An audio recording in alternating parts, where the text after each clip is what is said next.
Hello guys, welcome to geometry lesson number 11, distances on the grid. You can see on the screen here, I have two different examples.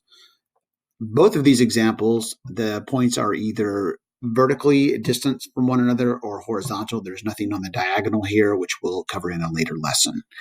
On the first example at left, I'd like you to notice the coordinates of the points.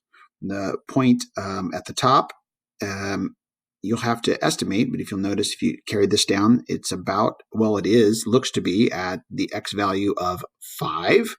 In fact, the other point as well, but it has a y value of 7. So I'm going to label that. And you don't have to label that when you do this, but I'm going to label it 5, 7. Likewise, this other point down here is at 5, -6.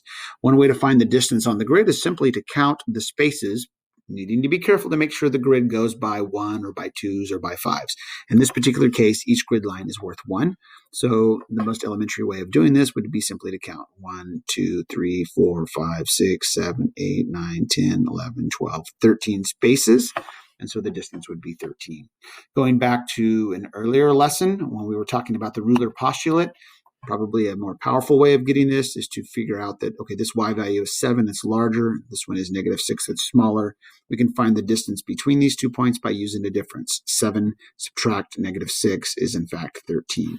Let's use that approach on the other number line. You can see the point at left has an x value here on the number line of -4 and a x value on the right of 1. So the larger value is 1. Subtract -4, we have a distance of 5.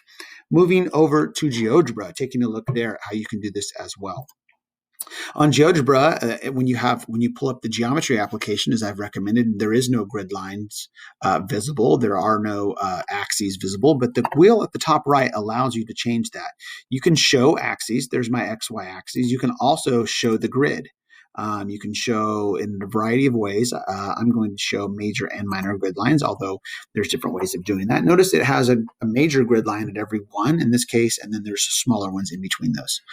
So if you were to think back to a previous problem we've done, you can not attack, but attach points directly on these grid lines, and then you will know the distances. So if you were to put a point, at 0, 0, and you could be sure that it's at 0, 0 simply by, if you click the move, and there's many ways to do this, but if you go to that's kind of in my way. If you go to settings, you can always show the value of something right there. So you can see I'm at 0, 0. Didn't need to do all that, but just showing you.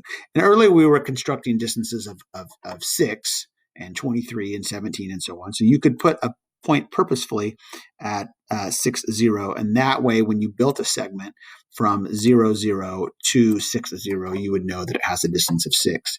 And you could even turn these, the grid back off.